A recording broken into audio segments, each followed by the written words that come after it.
তার কভু সিদ্ধি নাই, কানে যেন না শুনি তার নাম। যে রাধা নামে বঞ্চিত, রাধা নাম গায় না, একা কৃষ্ণকে ভালোবাসে।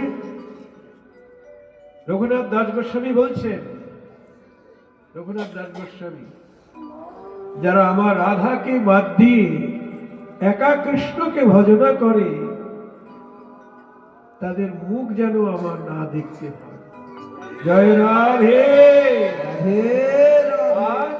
নরোত্তম ঠাকুর বললেন, হেন রাধা নামে বঞ্চিত যে, তার কবু সিদ্ধি নয়, কানে যেন না শুনি তার নাম। কানে যেন না শুনি তার নাম। কৃষ্ণ নাম গানে ভাই, রাধিকা চরণ পায়।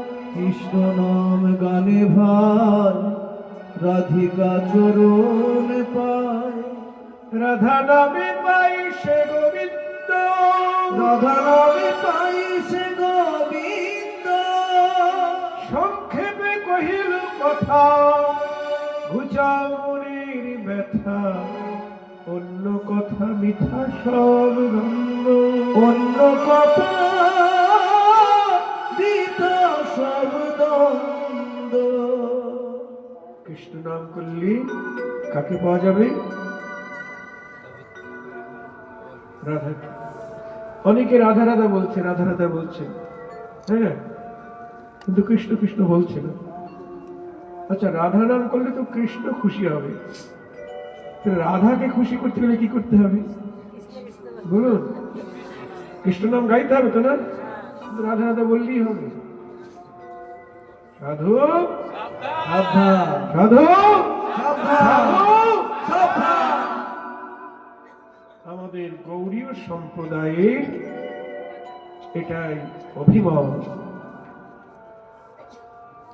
একা রাধাকেও ভজন করলে হবে না, আমাদের রাধা এবং কৃষ্ণের যুগল ভজন, যুগল নাম।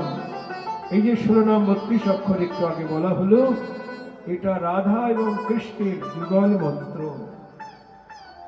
হরি শব্দে রাধা, কৃষ্ণ শব্দে কৃষ্ণ, রাম শব্দে রমন। এই তিনটা নাম নিয়ে 16 নাম 32 অক্ষর।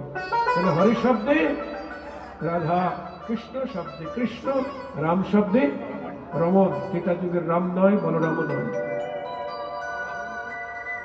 হরে কৃষ্ণ মহামন্ত্র, এই মন্ত্র হই